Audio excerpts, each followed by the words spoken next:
I donated my kidney to save my dying wife. 8 days after the surgery, she asked for a divorce. Turns out she'd been sleeping with the surgeon who did the operation. Look, I'm 39 years old, and I'm about to tell you how I made the ultimate sacrifice for someone I loved, only to find out I was just a spare parts donor in her twisted plan. This is the saint.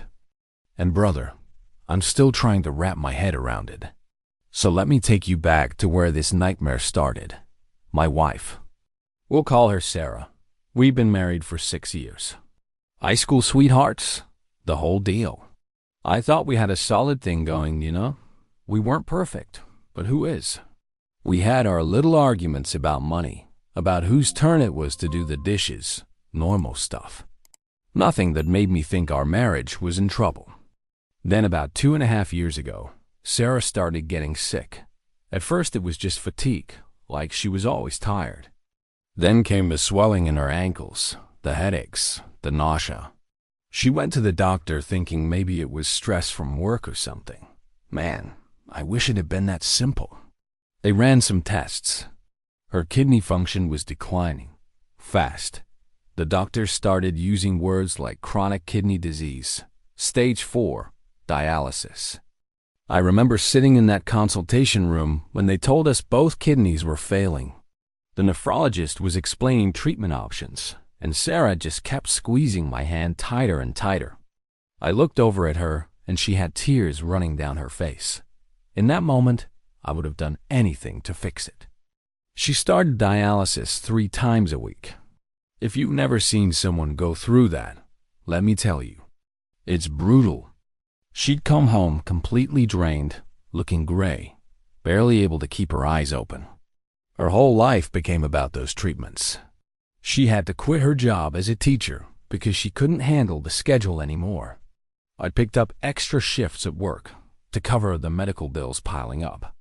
And man, those medical bills, even with my insurance from work, we were drowning. Dialysis alone was running us about $4,000 a month in copays and medication costs. The insurance covered most of it, sure, but that deductible reset every January, and the out-of-pocket expenses just kept stacking up. By the time we got to the transplant, I'd already dropped close to $60,000 on her treatment. Wiped out our savings. Maxed out 2 credit cards. I was working doubles whenever I could just to keep us afloat. But I didn't care about the money. I just wanted her to live. The doctors put her on the transplant list, but they were straight with us about the reality. The wait could be years. Her condition was getting worse, and they weren't sure she had years. That's when they mentioned the possibility of a living donor. They said family members were the best match, and they ran some preliminary tests on her parents and her sister. None of them were compatible. Wrong blood type, antibodies, all this medical stuff I barely understood. Then one day, I'll never forget this. We were sitting in the kitchen, and she just broke down. Completely fell apart. She told me she didn't want to die, that she was scared, that she felt like she was drowning and nobody could help her. I held her while she cried, and I made a decision right there. I told her I'd get tested. She looked at me like I was crazy at first. Started saying it was too much to ask, too dangerous. What if something happened to me? But I shut that down real quick. I told her we were in this together, for better or worse, sickness and health, all that stuff we promised each other. I meant those vows, man, every single word. So I went through the testing process. Blood work, imaging, psychological evaluation, the whole 9 yards. They put you through the ringer to make sure you're physically and mentally ready for it. And here's the thing, I was a match. Not just compatible, but a really good match. The transplant coordinator called it exceptional compatibility. When we got that news, Sarah cried again. But this time, it was different. She seemed, I don't know, relieved but also kind of distant.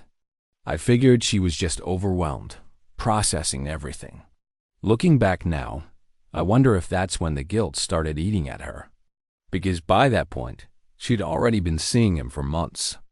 The surgeon they assigned to the case was Dr. Marcus Chun. Mid-40s, successful transplant specialist, great reputation. He had this whole wall of credentials in his office. When we first met him for the consultation, he seemed professional, thorough. He explained the procedure to both of us, the risks, the recovery timeline. Sarah asked a lot of questions. More questions than I did, honestly. She wanted to know every detail about the surgery, the timing, the success rates. What I didn't know then was that she'd already met him. Several times.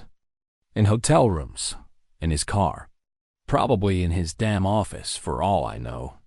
But there I was, completely clueless, trusting this man with both our lives. He scheduled the surgery for 6 weeks out, said it was the earliest he could fit us in given the prep work that needed to be done. Sarah seemed anxious about the timeline, kept asking if there was any way to move it up. Dr. Chun told her these things took time. Proper preparation was critical for success. Another thing I didn't catch at the time. He'd call her cell phone directly, like a lot. I'd be sitting there, and her phone would light up with his name, and she'd take it into another room. She said it was just medical updates, checking on her dialysis numbers, coordinating with the transplant team. Made sense to me. Why would I question it? The weeks leading up to surgery were weird, though. Sarah started pulling away. She'd stay up late on her phone, tell me she was reading about post-transplant care in online support groups. She stopped being affectionate. No more cuddling on the couch. No more random kisses when I'd come home from work. When I'd try to initiate anything, she'd say she didn't feel good, or she was tired from dialysis, or she was too stressed about the surgery. I chalked it up to her being sick and scared. I figured once we got through this, once she had a working kidney and started feeling better, things would go back to normal. We'd get our life back. Man, was I wrong. The night before surgery, we had to be at the hospital at 5 a.m. Neither of us slept much. I kept thinking about the procedure, about what it would be like to wake up with one kidney instead of two. But mostly, I thought about Sarah getting better. That's what mattered. That's what made it worth it. We checked in, got prepped, signed what felt like a million consent forms. Dr. Chun came by to see us both one last time before we went back. He shook my hand, told me I was doing an incredibly brave thing, said most people wouldn't make this kind of sacrifice. He looked me right in the eye when he said it. The audacity of that, looking back. He knew.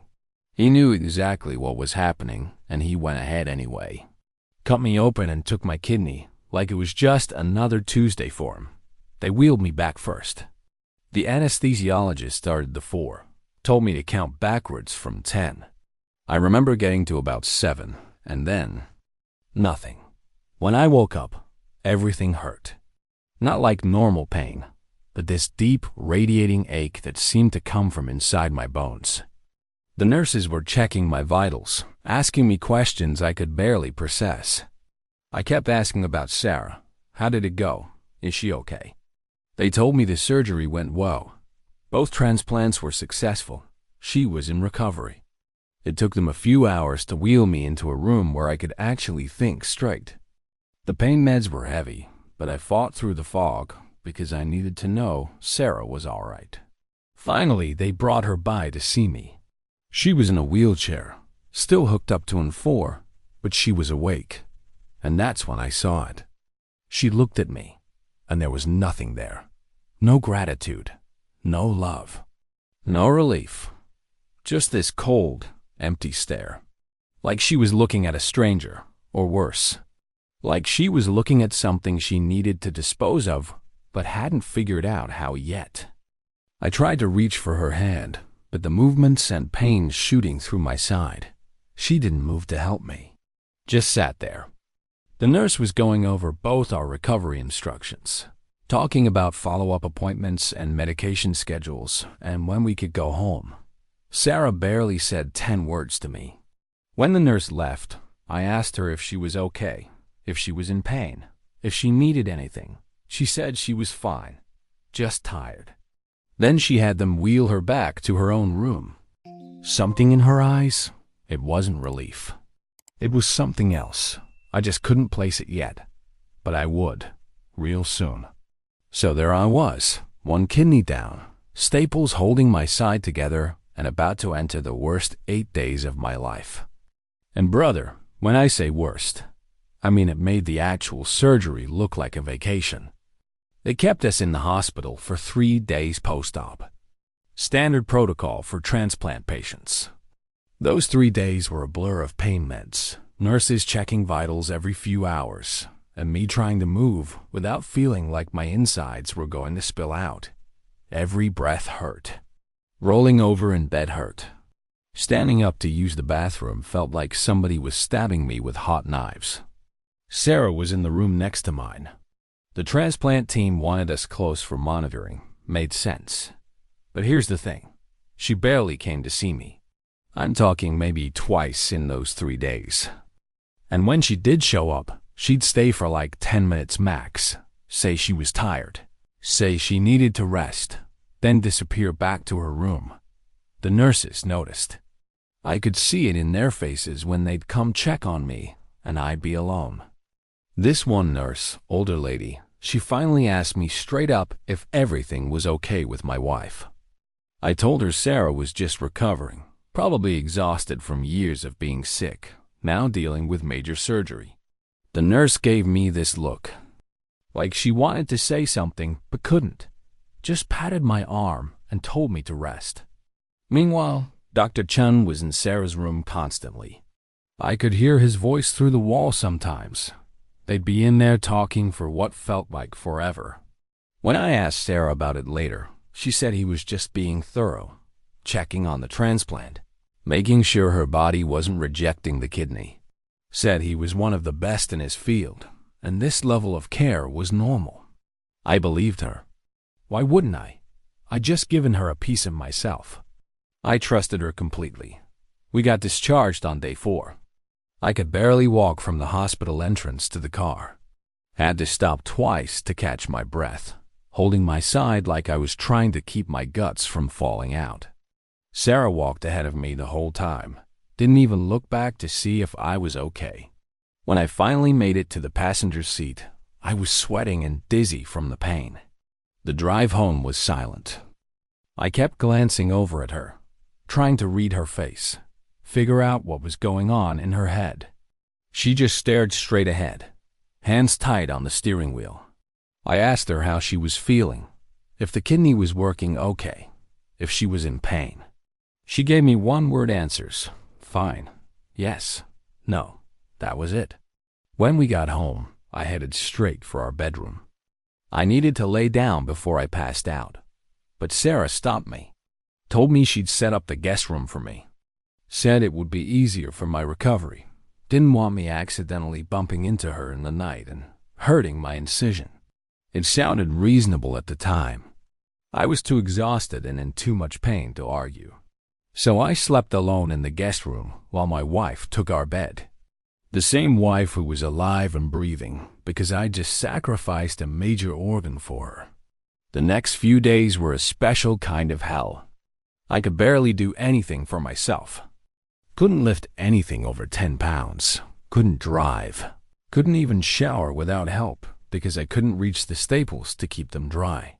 I'd ask Sarah for help, and she'd act like I was asking her to climb Mount Everest. She'd do the bare minimum. Hand me a towel, bring me water, then disappear. And man, did she disappear a lot. She was always going somewhere. To the hospital for follow-up appointments. To the pharmacy for her anti-rejection meds. To get lab work done. She'd be gone for hours at a time. I'd be sitting there with my laptop trying to work remotely. Still on medical leave, but trying to stay on top of emails, and she'd just leave without saying when she'd be back. Her phone was attached to her hand 24/7, and I'm not exaggerating. It never left her sight. She'd take it to the bathroom with her, sleep with it under her pillow. When I'd try to talk to her, she'd be scrolling through messages, barely listening to what I was saying. Dr. Chun called her constantly. I started noticing the pattern around day 5 or 6. Her phone would light up with his name, and she'd immediately get up and go to another room. Sometimes the garage, sometimes outside. Once I heard her laughing, actually laughing, while she was talking to him. When she came back in, I asked what was so funny. She got defensive real quick, said he'd just told her a joke about the hospital cafeteria food. Asked me why I was interrogating her. Huh? That word hit different.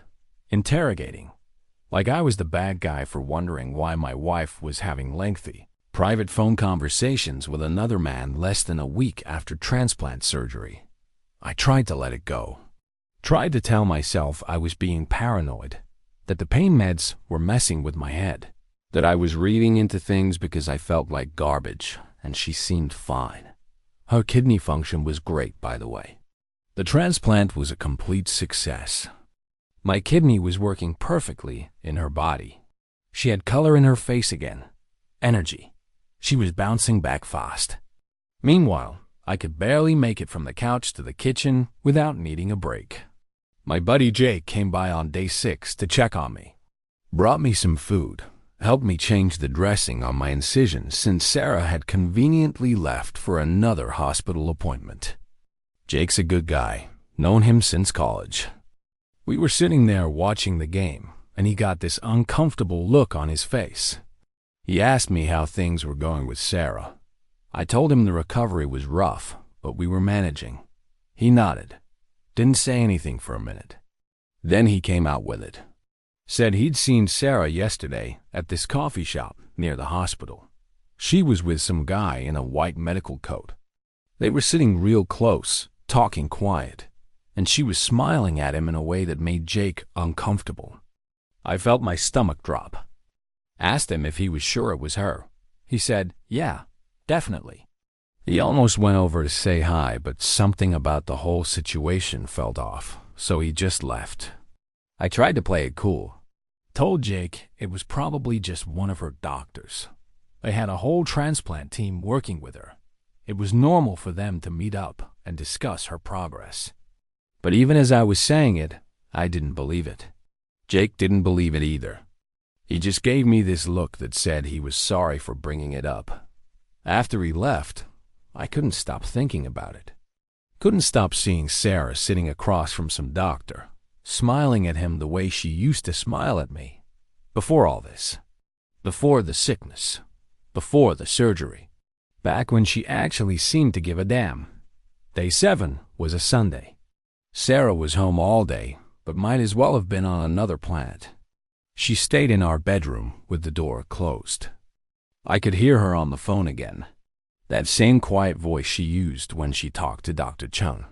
At one point, I got up, even though it hurt like hell, and stood outside the bedroom door.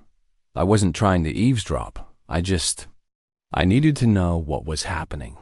I heard her say something about timing, about waiting, about being patient just a little longer. Then she laughed again.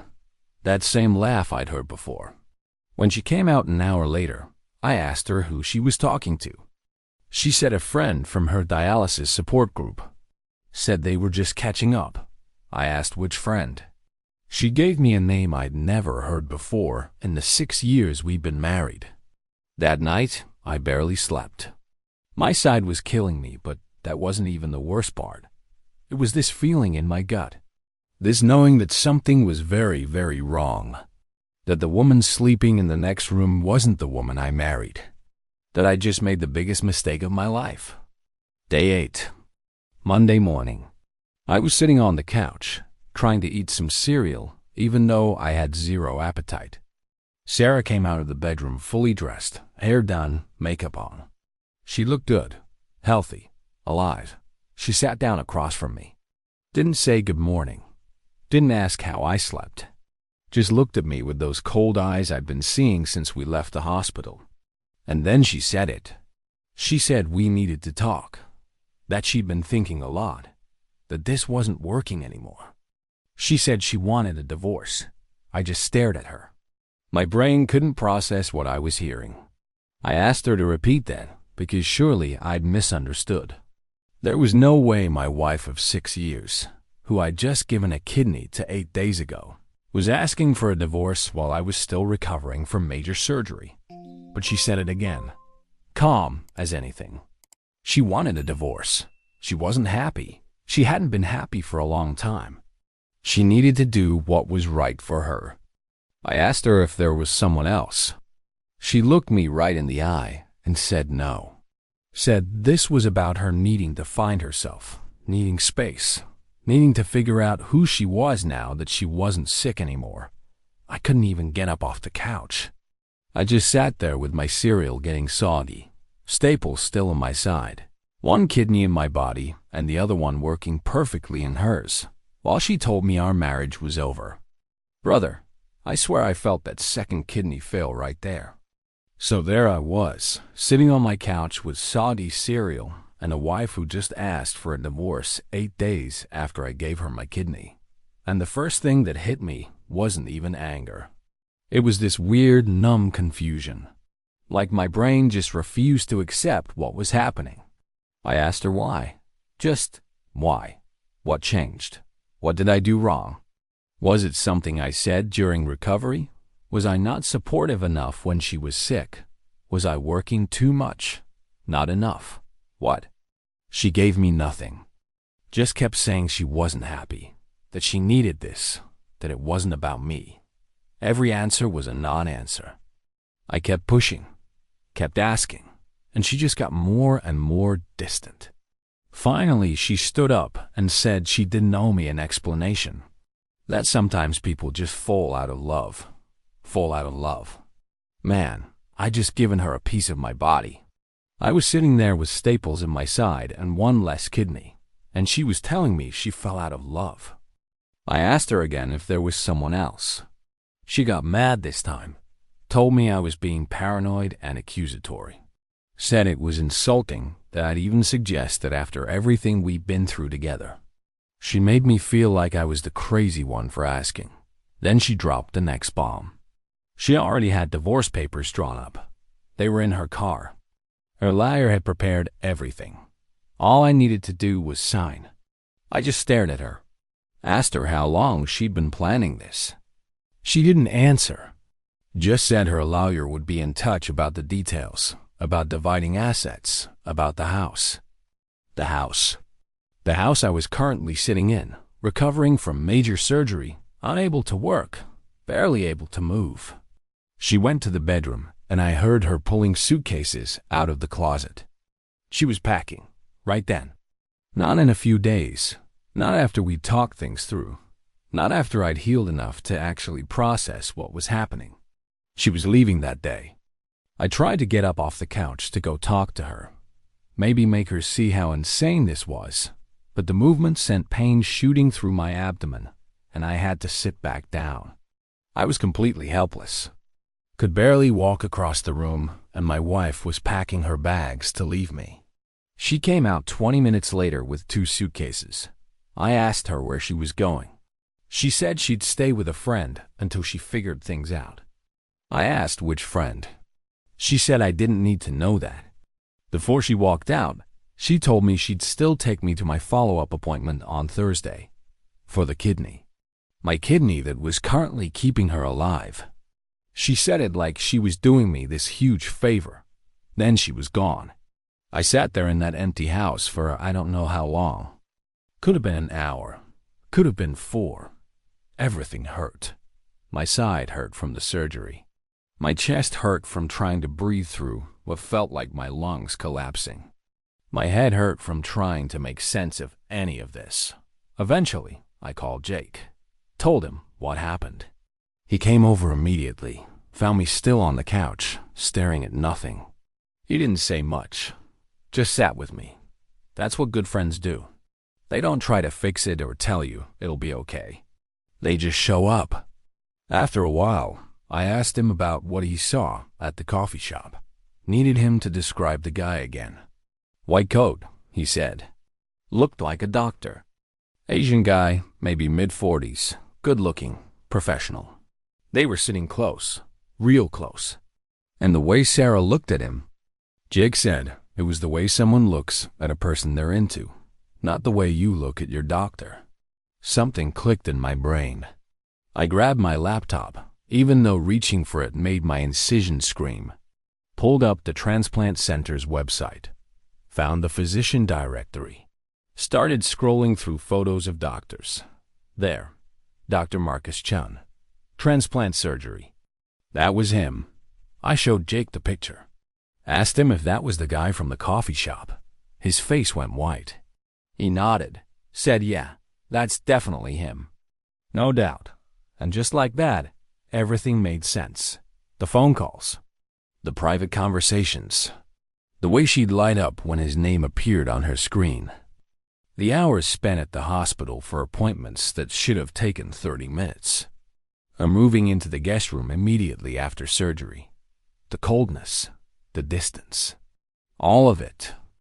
My wife was having an affair with the surgeon who transplanted my kidney into her. The doctor who I trusted. Who I shook hands with. Who looked me in the eye and told me I was doing a brave thing. He was sleeping with my wife. Probably had been for a while. I felt sick. Actually sick. Ran to the bathroom and dry heaved over the toilet because there was nothing in my stomach to throw up. The pain from my incision was nothing compared to what I felt in that moment. It was like someone reached into my chest and squeezed. Jake helped me back to the couch. Asked me what I wanted to do. I told him I needed proof.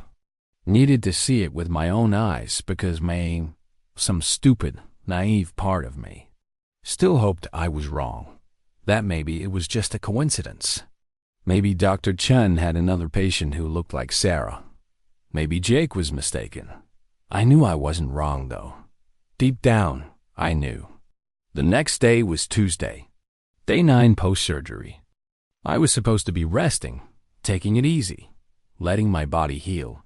Instead, I got Jake to drive me to the hospital. Told him to park where we could see the main entrance of the transplant center. We sat there for 2 hours. I was in pain the whole time.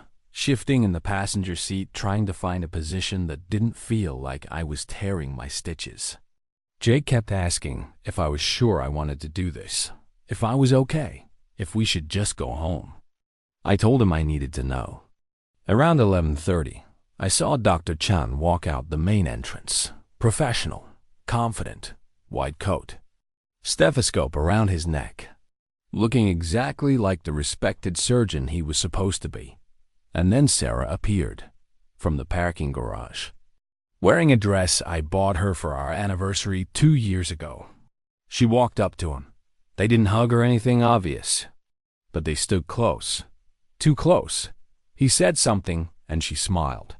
That smile, the one I hadn't seen directed at me in months. They walked to his car together. A nice Mercedes, black. He opened the passenger door for her. She got in. He went around to the driver's side, and they left, in the middle of a workday. Him, a surgeon who should have been seeing patients. Her, my wife who was supposed to be recovering from major transplant surgery. Jake looked at me, asked if I wanted to follow them. I told him no. I'd seen enough. Because in that moment, watching them drive away together, I realized something that made me feel hollow inside. This wasn't some new relationship.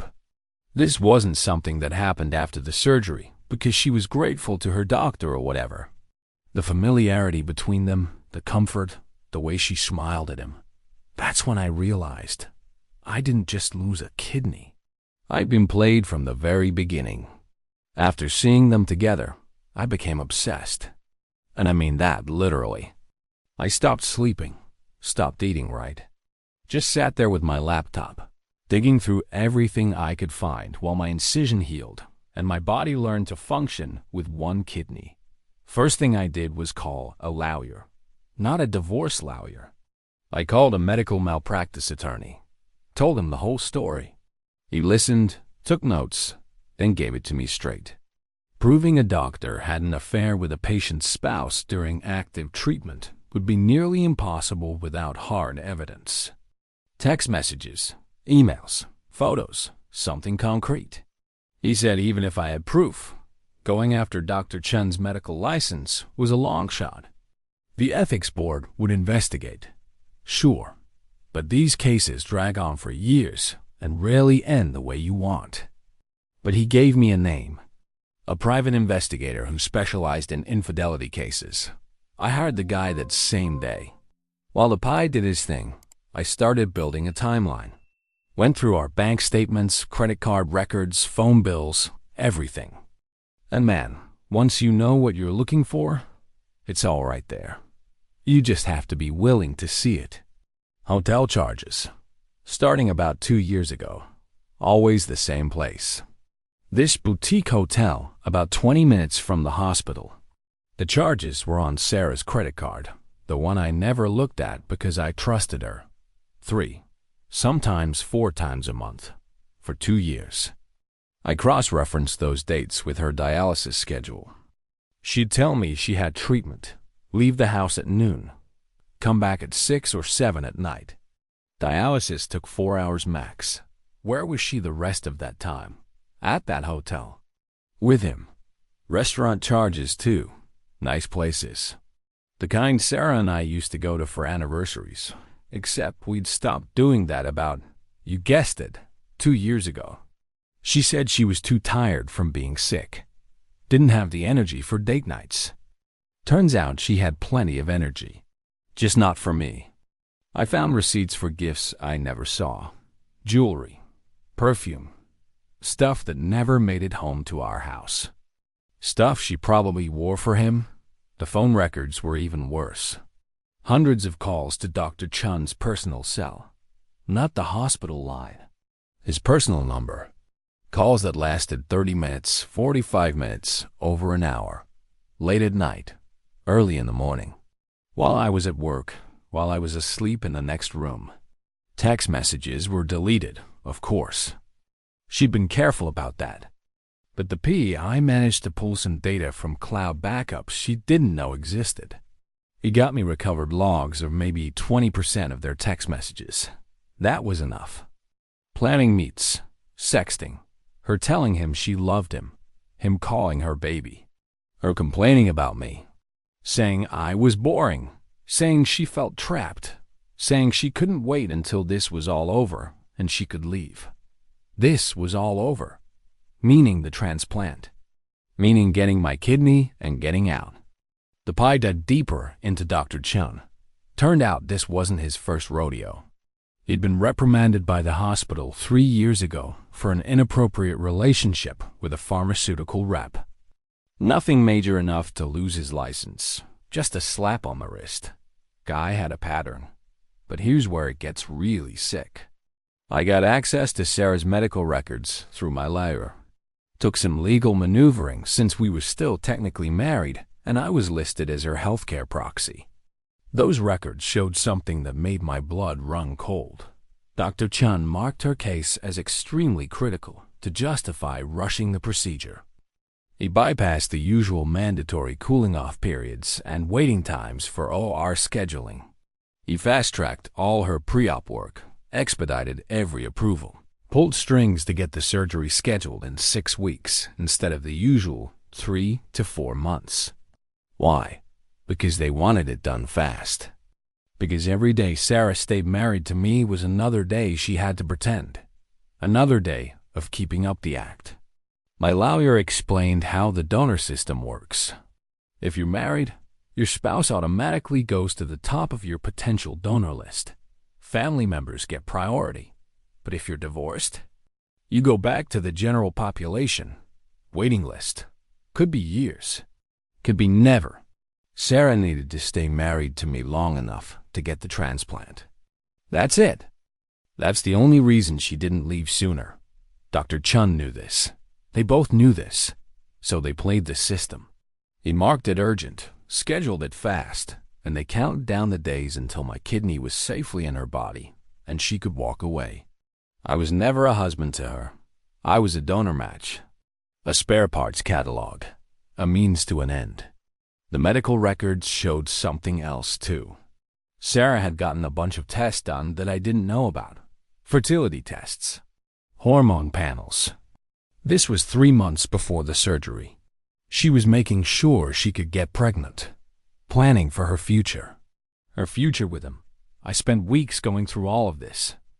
Jake would come by and find me surrounded by papers and printouts, laptop open to 15 different tabs. He tried to get me to eat, to sleep, to take a break. I couldn't. I needed to know everything. My follow-up appointments were torture.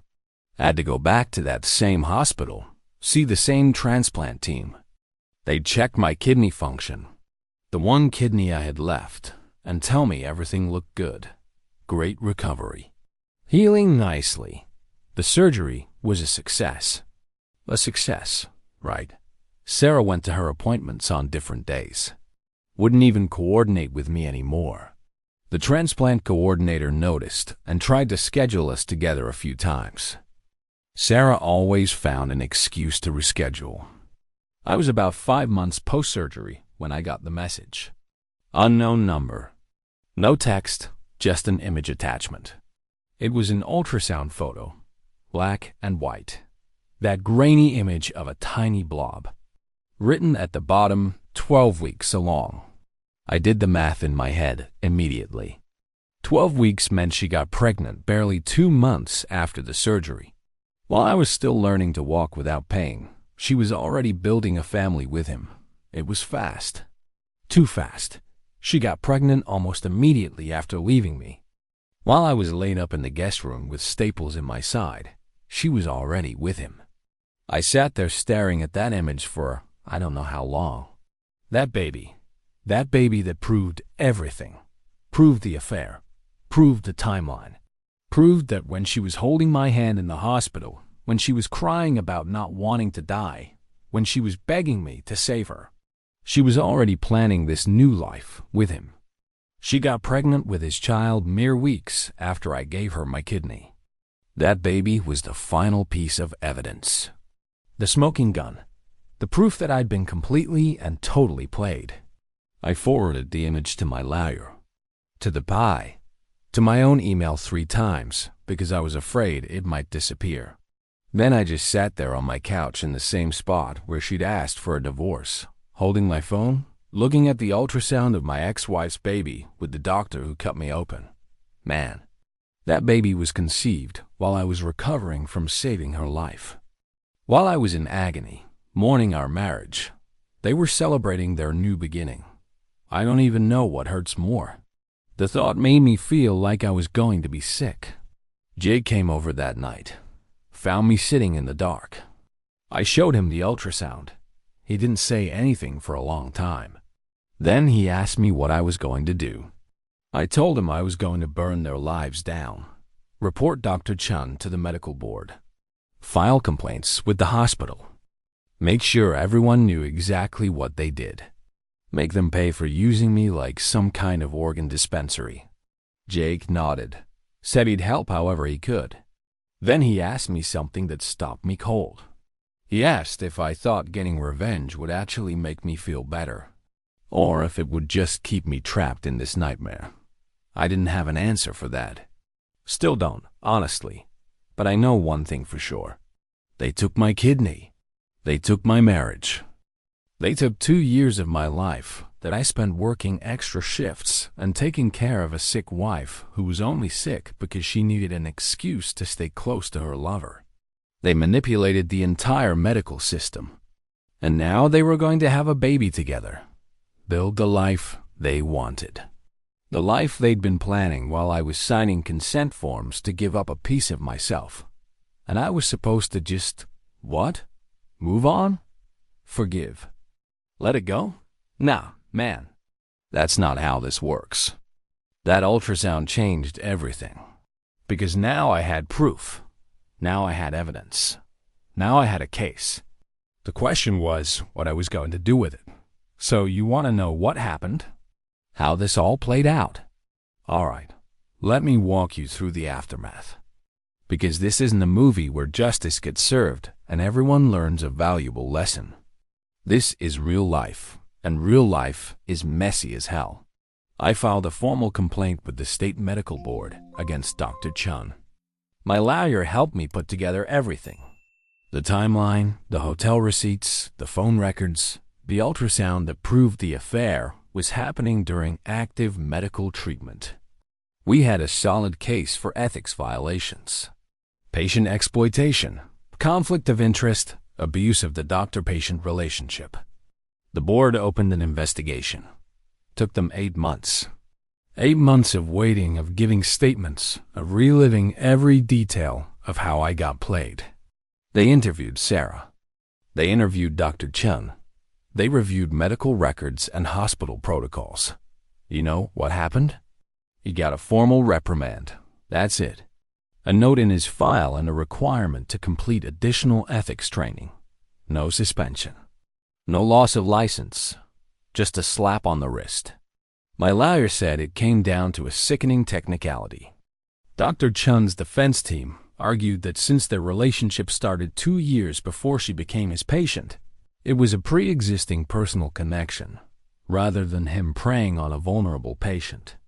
And without hard proof that they were intimate specifically inside the hospital while she was under his care, the board decided there wasn't enough evidence to revoke his license. They called it a lapse in judgment instead of malpractice. The hospital quietly transferred him to a different department, not transplant surgery anymore. They moved him to general surgery at a satellite location, kept him on staff. Probably didn't want the publicity of firing him and having this whole thing blow up in the media. So yeah, the guy who manipulated the transplant system, who had an affair with his patient's wife, who helped her use me as an organ donor and then tossed me aside. He's still practicing medicine, still getting paid, still living his life. And Sarah? She divorced me, obviously. The whole process took 11 months because I fought her on everything. The house, the savings, the division of assets. My lawyer said I had grounds to argue that she committed fraud, staying married under false pretenses just to access my kidney. We tried to make that stick. Didn't work. No-fault divorce state. Didn't matter why she wanted out. She was entitled to half of everything. She got the house. I couldn't afford to buy her out, and I didn't want to live there anyway. Too many memories of being played. I moved into an apartment across town. Small place. 1 bedroom. It's fine. The baby was born right around the time our divorce was finalized. A boy. They named him something pretentious that I'm not going to say out loud because honestly, I don't care. He's got Dr. Chun's last name. She married Dr. Chen 6 months later. I know because someone from my old friend group sent me a photo from social media. They looked happy, posing with their infant son. She was showing off a ring that probably cost more than my entire yearly salary. Wearing a white dress like this was some beautiful love story instead of a calculated betrayal. But people talk. Mutual friends who don't know when to shut up. They tell me she looks great. The baby's healthy. They seem like a perfect family. They ask me how I'm doing, if I moved on, if I'm seeing anyone. I tell them I'm fine. Because what else are you supposed to say? Am I actually fine? No, not really. But I'm dealing with it the only way I know how. I work a lot. Picked up a promotion about a year ago that keeps me busy 60 hours a week. It's good. Keeps my mind occupied. Keeps me from sitting around thinking about how I gave up a vital organ for someone who saw me as disposable. I hit the gym. Every day. Sometimes twice a day. I'm in the best shape of my life, ironically. Turns out rage is incredible motivation for lifting heavy things. My trainer asks if I'm training for something. I tell him, yeah, I'm training to not feel like garbage. He doesn't ask follow-up questions. I drink more than I should. Not every night, but more than before. Whiskey mostly. Helps me sleep. Or not sleep. Depends on the night. I don't date. People ask me why. I tell them I'm focused on work. Truth is, I don't trust anyone anymore. How could I? I gave everything to someone, literally gave them a piece of my body, and they'd already decided I was worthless. They've been planning my exit for 2 years. How do you come back from that? How do you ever believe someone when they say they love you? My buddy Jake keeps trying to set me up with people. His wife's friends, coworkers, whoever. I go on maybe 1 out of every 10 dates he suggests. They're all fine. Nice women. But I sit across from them at dinner, and all I can think is, what's the angle? What do they want?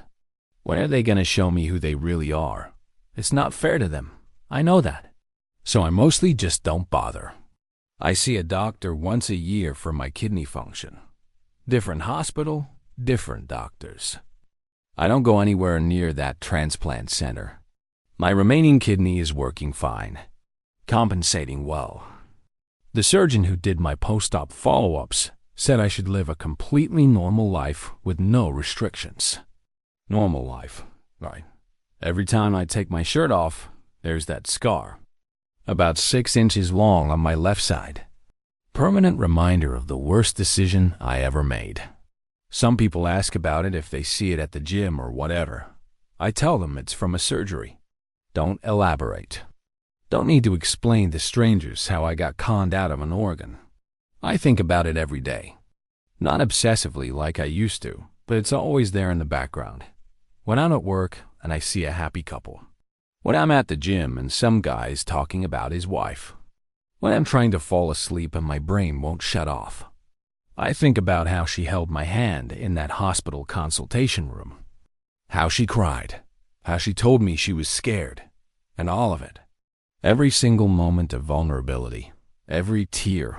Every thank you. It was an act. Or it wasn't, and she really was scared. But she was also already sleeping with the doctor and planning her exit. I don't know which is worse. Sometimes I wonder if Dr. Chun feels guilty. If he ever thinks about what they did. If when he's playing with his son or kissing his wife, my ex-wife, if it ever crosses his mind that he helped orchestrate one of the most depraved betrayals I can imagine. Probably not. People like that don't feel guilt. They justify it somehow. Tell themselves it was love, that they couldn't help it. That I would have done the same thing in their position. I wouldn't have, for the record. I would never do what they did to another human being. Do I regret donating the kidney? Yeah, every single day. If I could go back and tell my past self to run, to not get tested, to let her find another donor or wait on the list or figure it out herself, I would, in a heartbeat. That kidney is living in someone who used me, who lied to me, who threw me away the second she got what she needed. But I can't go back. Can't undo it. Can't get that kidney back. It's gone. That part of me is permanently in someone else's body, keeping them alive so they can live their perfect little life with their affair partner and their baby. So what did I learn from all this? I learned that sacrifice doesn't mean what I thought it meant. I learned that some people will take everything you offer and still want more. I learned that trust is a weapon people can use against you. I learned that the medical system can be manipulated by people in power. I learned that ethics complaints and investigations don't mean much when it comes to protecting doctors who bring in revenue for hospitals. Mostly, I learned that I was naive. I believed in marriage vows. I believed in helping the person you love no matter what. I believed that if you did the right thing, if you were selfless and giving, then it meant something. It doesn't. Not to everyone. Some people see kindness as weakness. They see sacrifice as opportunity. I'm not that guy anymore. The guy who would give up an organ without question. The guy who trusted blindly. The guy who thought love was enough. I'm the guy with one kidney and a scar and a story that makes people uncomfortable when I tell it. The guy who works too much and lifts too much and drinks too much and doesn't let anyone get close enough to hurt him again. Is that healthy? Probably not. Do I care? Not really. I'm surviving. I'm functional. I'm not curled up in a ball feeling sorry for myself. I'm living my life, or the version of it that's left after someone else took what they needed and walked away. 2 years later, and I'm still here. Still standing. One kidney lighter, a lot more cynical, but still here. And to anyone out there who's thinking about making a huge sacrifice for someone they love, just make sure they actually love you back. Make sure you're not just a means to an end. Make sure you know who you're giving pieces of yourself to, because you can't get them back. And some people will take them and never look back. That's my story, man. That's what happened when I donated my kidney to save my dying wife, and she divorced me 8 days later to marry the doctor who did the surgery. That's what it looks like when someone uses you as spare parts and walks away without a second thought. I hope it never happens to you, but if it does, at least you'll know you're not alone.